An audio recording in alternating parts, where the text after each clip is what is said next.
اللہ الرحمن الرحیم۔ میں نے کل سب سے وعدہ کیا تھا کہ انشاءاللہ میں کل صبح جو ہے ان حقائق پر سے پردہ اٹھاؤں گا کہ کاشانہ میں کیا ہوتا ہے۔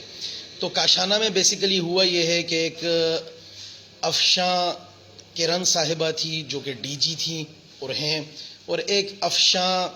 لطیف صاحبہ جو کہ سپریڈنٹ۔ تو ڈی جی کی طاقت کو سپریڈنٹ تو خیر نہیں پہنچ سکتی، تو افشاں کرن جو ہے وہ چاہتی تھی کہ کوئی فلیٹس بنے، اندر بچیوں کی جسم فروشی سے متعلق جو وزیروں کو یا منسٹرز کو سپلائی کی جاتی تھی، پورے کمرے ڈیکوریٹ کیے جاتے تھے، پورے ایک سہاگ رات کا منظر بنایا جاتا تھا۔ تو افشاں کرن صاحبہ یہ چاہتی تھی، اور اس میں ان کے ساتھ بیوروکریسی بھی تھی، اس میں ان کے ساتھ وزیر اعلیٰ کی پوری ٹیم تھی، اس میں منسٹرز بھی تھے، اور یہ آج سے نہیں ایک عرصے سے کام ہو رہا تھا۔ افشاں لطیف نے یہ کیا کہ انہوں نے کہا کہ نہیں جی اس طرح سے میں یہ فلیٹس بنانے یہ نہیں دوں گی۔ انہوں نے ایک درخواست دی، اور جو درخواست دی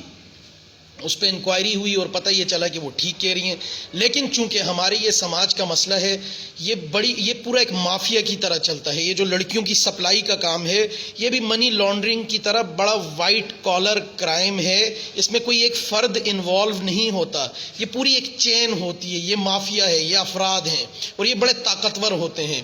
آپ دیکھ لیجئے ڈاکٹر شاہد مسعود نے ڈارک ویب پہ کام کیا، اس وقت سب نے بولا بکواس کر رہا ہے، جھوٹ بول رہا ہے۔ آج پی ٹی آئی کا سہیل ایاز اسلام آباد میں وہ سامنے آ چکا ہے، 3 لاکھ روپیہ ماہانہ تنخواہ لے کے ڈارک ویب پہ بچوں کی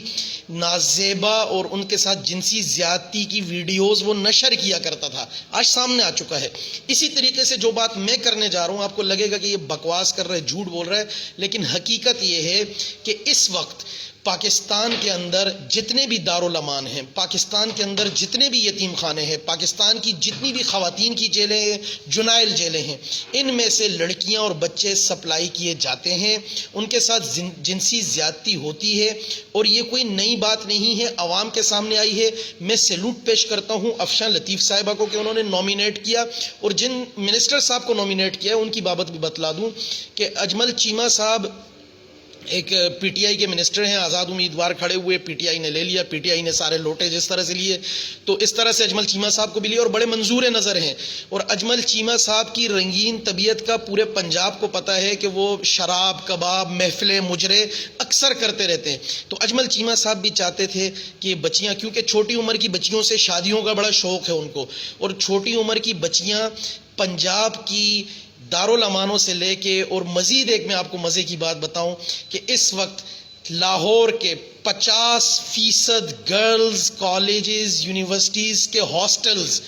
50% ہاسٹلز کی بچیاں رات کو ہاسٹلز میں نہیں ہوتی۔ یہاں ایک دلال بندہ، ایک دلال جس سے ہم نے بات چیت کی اور سمجھنے کی کوشش کی، اور اس کو ہم نے آفر کی اور پورا اسٹنگ آپریشن کیا، اس نے ہمیں بتلایا کہ آپ کو یونیورسٹی کی بچی بھی ملے گی، آپ کو کالج کی بچی بھی ملے گی، آپ کو یتیم خانہ دارالامان سے بھی بچی ملے گی، ہر طرح کی بچی ملے گی، اور ورجن بچی بھی ملے گی جس سے آج تک کسی نے بھی کوئی اس طرح کا فیل نہیں کیا، تو اس کے الگ الگ ریٹس ہیں۔ اور یہ مافیا دبئی تک بچیاں بھیجتا ہے، یہ مافیا بینکاک تک میری آپ کی بیٹیاں اور عزتیں بھیجتا ہے، اور لڑکیاں ایک موبائل کے لیے، اپنی ضروریات پوری کرنے کے لیے، اپنے پارلر جانے کے لیے، اور دوسری لڑکیوں میں تھوڑا خود کو وہ کرنے کے لیے جو ہے یونیورسٹی کی بچیاں اس دھندے میں لگتی ہیں، اس میں ان کی وارڈنز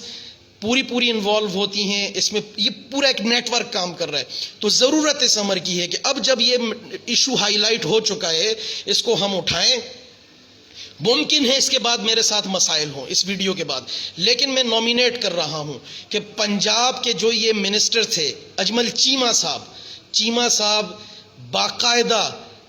کالجز کے ہاسٹل سے بھی لڑکیاں منگواتے ہیں، ثبوت موجود ہیں۔ چیمہ صاحب نے دارالامانوں سے بھی بچیاں منگوائی، یتیم خانوں سے بھی بچیاں منگوائی۔ اب جب یہ ایشو اٹھ چکا ہے تو خدا را اس پہ آواز بنیے، اٹھائیے، تاکہ میری اور آپ کی بیٹی کل کو پنجاب میں محفوظ ہو اور عزت سے گھوم سکے۔ Thank you.